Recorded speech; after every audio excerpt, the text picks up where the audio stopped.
مجھے یاد نہیں پڑتا کوئی ایک دن ایسا گزرا ہو جس میں امی ابو یاد نہ آئے.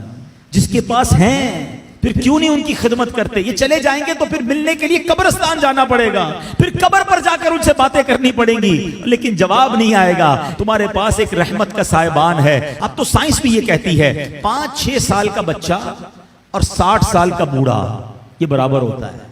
یہ زندگی کا ایک سرکل ہے, بچپن سے شروع ہوتا ہے, جوانی میں جاتا ہے, اور پھر وہاں سے 40 کے بعد عمر ڈھلنا شروع ہوتی ہے. اور بچہ جس طرح 6 سال کا ہوتا ہے نا, نارملی 60 سال 65 سال کا بندہ اسی طرح کا ہو جاتا ہے. اب مجھے ایک بات کا جواب دیجئے, 5 یا 6 سال کا بچہ آپ کے گھر میں ہو اور وہ کوئی سوال آپ سے بار بار کرے, آپ ناراض ہوتے ہیں؟ کیونکہ ہمیں یہ سمجھ آ گئی ہے کہ ابھی 6 سال کا ہے, اس کا انڈرسٹینڈنگ لیول کم ہے, اس کی لسننگ پاور کم ہے, اس کے دماغ میں ابھی اتنی وسعت نہیں ہے, بچہ ہے اس لیے ضد کر رہا ہے. جس دن آپ یہ سمجھ گئے کہ 60 سال کے بعد تقریباً کم و بیش سننا مشکل ہو جاتا ہے, سمجھنا مشکل ہو جاتا ہے, ضد آ جاتی ہے, فرمائشیں شروع ہو جاتی ہیں, اب آپ اس کو انجوائے کریں. اب اس میں چڑچڑاپن نہ لائیں کہ کیا امی روز بار بار ایک ہی بات کرتی ہو, تمہیں سمجھ تو کچھ آتا نہیں, ابو آپ کو سنائی نہیں دیتا. اللہ اکبر, تم ان سے اس طرح بات کر رہے ہو جنہوں نے تمہیں پال پوس کر بڑا کیا. اللہ کی قسم اب خدمت کا موقع آیا ہے. حقیقت کی بات بتاؤں, خوش نصیب ہے وہ اولاد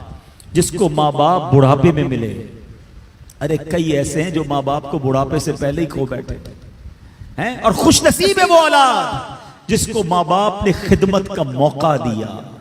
ہاں, کئی ماں باپ تو ایسے ہیں جو بچوں کی خدمت کرتے کرتے ہی خود دنیا سے چلے. اگر تمہیں آج خدمت کا موقع ملا ہے نا, یاد کرو میں بھی تو بستر گندا کرتا تھا, میں بھی تو راتیں ان کی تنگ کرتا تھا. اگر میرے ماں باپ بچپن میں یہ فیصلہ کر لیتے کہ میں اس بچے کو کیسے سنبھالوں تو میں تو بے لباس رہ جاتا. کپڑے انہوں نے پہنائے, اگر مجھے وہ چھوڑ دیتے تو میری تعلیم کا کیا ہوتا, میری پرورش کا کیا ہوتا. مجھے آج جو بھی ہوں میں دنیا میں, اپنا ذہن بنا لو میرے پیارے اسلامی بھائیوں, خدا کی قسم اگر آج تمہارے پاس شرافت ہے, عزت ہے, دولت ہے, دنیا میں جو کچھ ہے وہ سب کچھ ہمارے ماں باپ کی برکتوں سے ہے. ہم کچھ بھی نہ ہوتے اگر ماں باپ ہمارا ہاتھ نہ پکڑتے ہیں.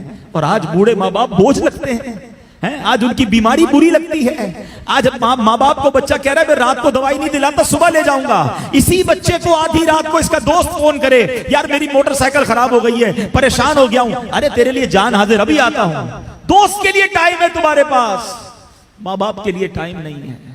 واللہ میں صحیح بتاؤں, ان بچوں کے پیسوں کا نصیب جاگا ہے کہ جن بچوں کے پیسے ماں باپ پر خرچ ہو جائیں. لوگ بچے یہ بھی کہہ رہے ہوتے ماں باپ کو کہ یہ میرے ہیں, میں آپ کو کیوں دوں, میں نے کمائے, تف ہے. یہ کوئی باتیں کرنے والی باپ سے, جس باپ نے اپنے پیٹ کاٹ کاٹ کر ہمیں کھلایا, اپنی خواہشیں مار مار کر. ہو سکتا ہے کبھی بچپن میں کسی کھلونے کی دکان سے ہم گزرے ہوں اور ہم نے کہا ابو یہ کھلونا لینا ہے, باپ کے جیب میں پیسے تھوڑے ہوں, باپ نے اپنے لیے کچھ خریدنے کا سوچا ہو, مگر سوچا ہوگا کوئی بات نہیں جوتے نہیں لیتا, کوئی بات نہیں آج یہ والا کھانا نہیں کھاتا, بچہ رو رہا ہے اس کو کھلونا دلا دوں. انہوں نے ہماری خواہشیں پوری کی, اور آج بچہ یہ کہہ رہا ہے کہ یہ پیسے میرے ہیں. یقین کرو تمہارے پیسوں کا نصیب جاگا ہے اگر کسی طرح تمہارے ماں باپ پر تمہارے پیسے خرچ ہو جائیں. اس سے اچھا میرے پیسوں کا اس سے اچھا مصرف کیا ہے کہ یہ پیسہ ماں باپ کی خدمت میں خرچ ہو جائے. لیکن آج جو واقعات سننے کو مل رہے ہیں دل دہل جاتا ہے. ہم نے علماء کی کتابوں میں پڑھا ہے کہ بیٹا والد کے ساتھ ایسا بہیو کرے, اس طرح زندگی گزارے جیسا آقا کے سامنے غلام ہوتا ہے. مگر آج سننے کو جو باتیں مل رہی ہیں نا کہ بوڑھا باپ بیٹے کے آگے غلام بنا ہوا ہے. وہ اولاد کیسی ہے, زبان لٹک نہیں جاتی جو ماں باپ سے ایسے بات کرے. حق یہ ہے کہ اولاد کو ڈرنا چاہیے کہ کہیں میرے ماں باپ ناراض نہ ہو جائیں. حدیث پاک ہے, میرے آقا علیہ الصلوۃ والسلام فرماتے جس کا مضمون ہے ماں باپ ہی تیری جنت ہیں, ماں باپ ہی تیری دوزخ ہیں. اس کا مطلب کیا ہوا, یعنی ماں باپ راضی ہو جائیں تو رب بھی راضی ہو جائے گا, جنت مل جانی ہے.